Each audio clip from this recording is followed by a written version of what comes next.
एक समय की बात है। एक दूर देश में एक भव्य महल था जहां एक युवा राजकुमार रहता था। राजकुमार बहुत सुंदर था, लेकिन दुख की बात है कि वह दयालु नहीं था। वह स्वार्थी था और केवल खुद से ही प्रेम करता था। एक ठंडी सर्दी की रात एक गरीब बूढ़ी भिखारिन तूफान से बचने के लिए महल में शरण मांगने आई। उसके पास पैसे नहीं थे, इसीलिए उसने राजकुमार को एक लाल गुलाब उपहार में देने की पेशकश की। यहाँ आने की हिम्मत कैसे की? मेरी आंखों से दूर हो जाओ। अचानक एक तेज रोशनी चमकी। वह बूढ़ी औरत असल में एक शक्तिशाली जादूगरनी थी जो भेष बदल कर आई थी। नहीं, कृपया जादूगरनी, दया करो। मेरा ऐसा कोई इरादा नहीं था, मैं कसम खाता हूँ। कृपया।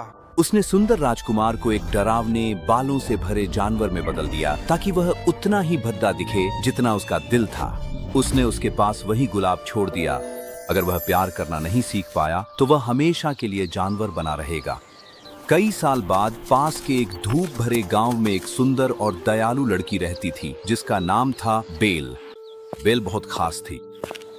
जहां बाकी लोग बेकार की चीजों में लगे रहते थे, वहीं बेल को सिर्फ किताबें पढ़ना पसंद था। वो तो पूरी तरह पागल हो गई है, मैं तुम्हें बता रहा हूँ। उसका सिर हमेशा किताब में ही रहता है।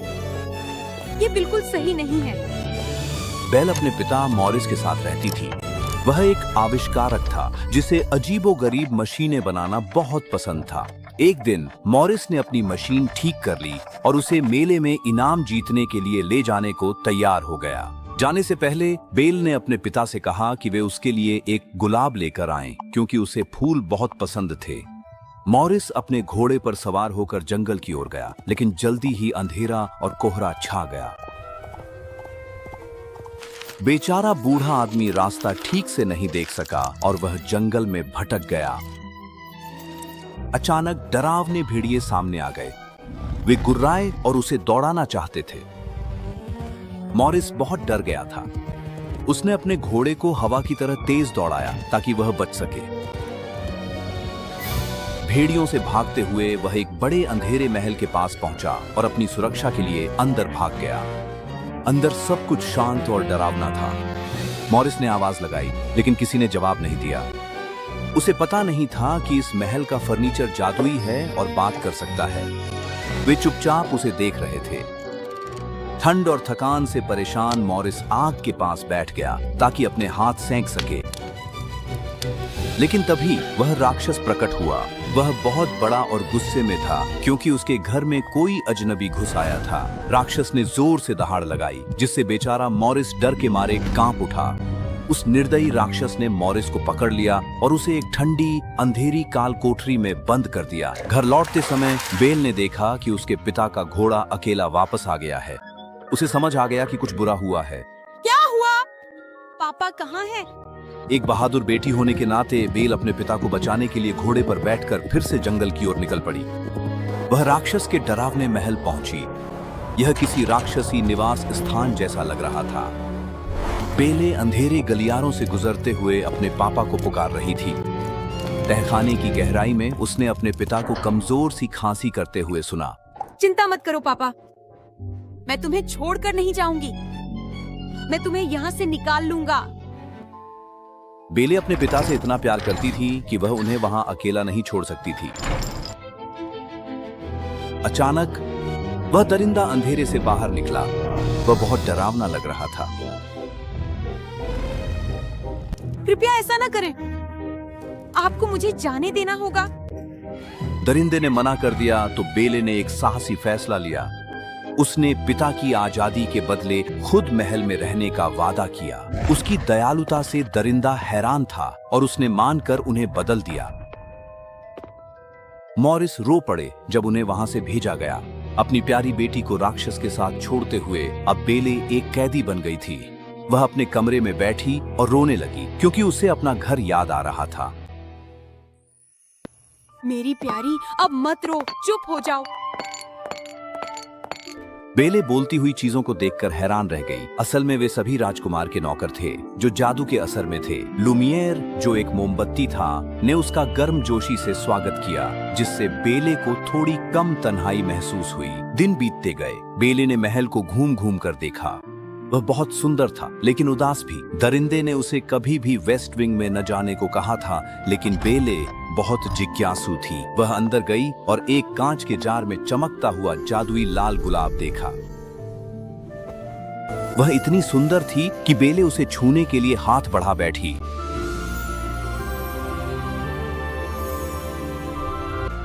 दरिंदे ने उसे देख लिया और गुस्से में दहाड़ उठा। उसे डर था कि कहीं बेले उस गुलाब को नुकसान न पहुंचा दे। बेले उसके गुस्से से इतनी डर गई थी, वह महल से भागकर बर्फ में बाहर निकल गई। वह अपने घोड़े पर सवार होकर अंधेरे जंगल में चली गई, लेकिन वहां बहुत ठंड थी और खतरा भी।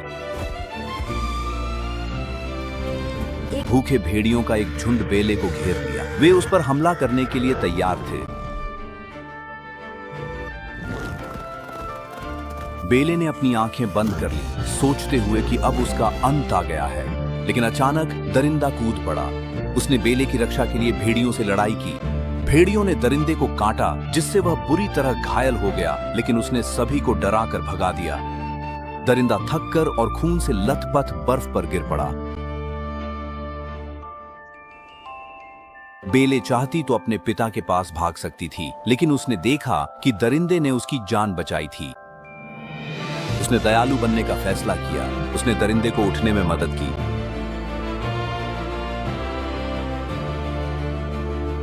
दोनों साथ में महल की ओर लौट गए। बेले को धीरे धीरे समझ आने लगा कि वह सिर्फ एक राक्षस नहीं था। बेले ने धीरे से जानवर के घावों को साफ किया। उसे अब डर नहीं लगता था। धन्यवाद। उसके बाद वे दोस्त बन गए। उन्होंने मिलकर बगीचे में पक्षियों को दाना खिलाया। उस राक्षस ने बेले को खुश करना चाहा, इसलिए उसने उसे किताबों से भरा अपना विशाल पुस्तकालय दिखाया। बेले ने खुशी से ताली बजाई। यह अब तक का सबसे बेहतरीन उपहार था जो उसे मिला था। सबसे प्रारंभिक नक्शों में अक्सर अनजानी जल सीमाओं में समुद्री नागों को दर्शाया जाता था, जो समुद्र के पार छिपे खतरों का प्रतीक थे। वे बर्फ में खुश बच्चों की तरह खेलते थे। दरिंदे ने फिर से हंसना सीख लिया था। उसने बेले को प्रभावित करने के लिए चम्मच से शिष्टाचार से खाना खाने की पूरी कोशिश की।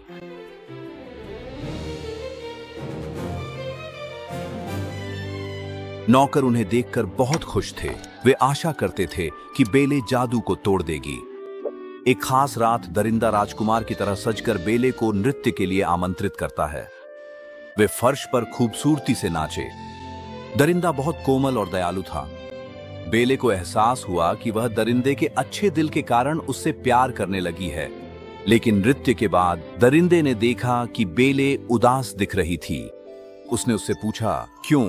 बेले ने कहा कि वह अपने पिता को याद कर रही है और उसके लिए चिंतित है। क्योंकि दरिंदा बेले से प्यार करता था, उसने उसे एक जादुई आईना दिया जिससे वह अपने पिता को देख सके। आईने में बेले ने देखा कि उसका गरीब पिता बीमार है और जंगल में खो गया है, उसे ढूंढ रहा है। दरिंदे को पता था कि उसे आजाद करना होगा, भले ही इसका मतलब हो कि वह हमेशा के लिए दरिंदा ही बना रहेगा। बेले, अब तुम आजाद हो। बेले ने पूछा कि क्या वह ठीक रहेगा? दरिंदे ने झूठ बोला और कहा, हाँ, बस उसे जाने के लिए। उसने उससे कहा कि वह जादुई आईना अपने पास रखे ताकि वह हमेशा उसे याद रख सके। बेले अपने पिता को बचाने के लिए जल्दी से निकल गई, उदास महल को पीछे छोड़ते हुए। ऊंचे टावर पर दरिंदा उसे जाते हुए देखता रहा और गहरे दुख में दहाड़ उठा।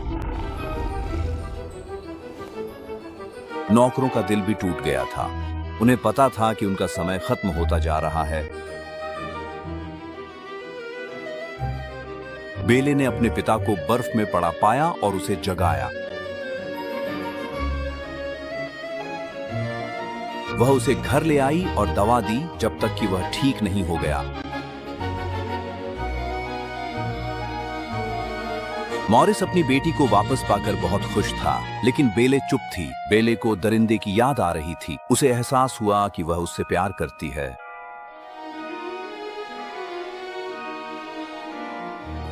एक रात उसने जादुई आईने में देखा कि दरिंदा कैसा है।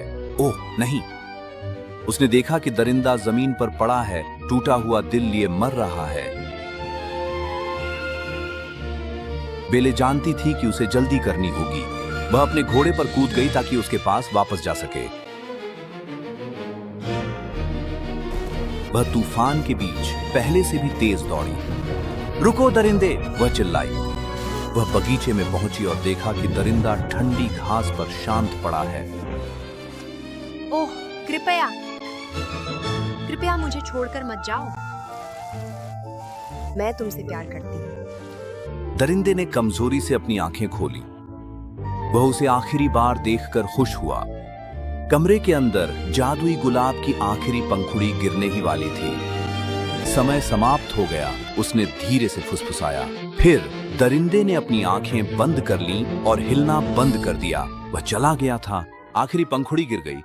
गुलाब की रोशनी पूरी तरह बुझ गई। बेले ने उसे गले लगा लिया और फूट फूट कर रोने लगी।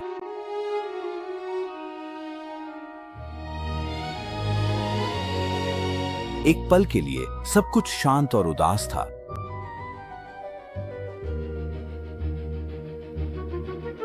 लेकिन फिर एक जादुई घटना घटी। सच्चे प्यार के साथ बहा बेले का आंसू दरिंदे पर गिरा और चमकने लगा। सोने जैसी रोशनी दरिंदे के चारों ओर घूमने लगी और उसे हवा में उठा लिया। रोशनी इतनी तेज थी कि बेले को अपनी आंखें ढंकनी पड़ी।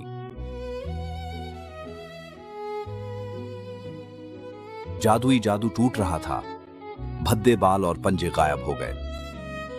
दरिंदा फिर से इंसान में बदल रहा था।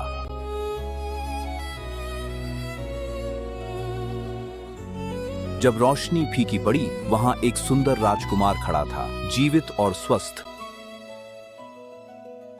बेले, मैं हूं। बेले ने उसकी नीली आंखों में देखा और जान गई कि वही उसका दरिंदा है। वे खुशी से एक दूसरे से गले मिले। अंततः श्राप टूट गया था। महल के अंदर लुमेर, घड़ी और चायदानी सभी फिर से खुशहाल इंसान बन गए। छोटा चिप फिर से प्यारा सा बच्चा बन गया और अपनी मां के पास दौड़ गया। अगली सुबह महल पर तेज धूप चमक रही थी। अब वहां अंधेरा और डरावना माहौल नहीं था। बेले और राजकुमार ने एक सुंदर समारोह में शादी कर ली।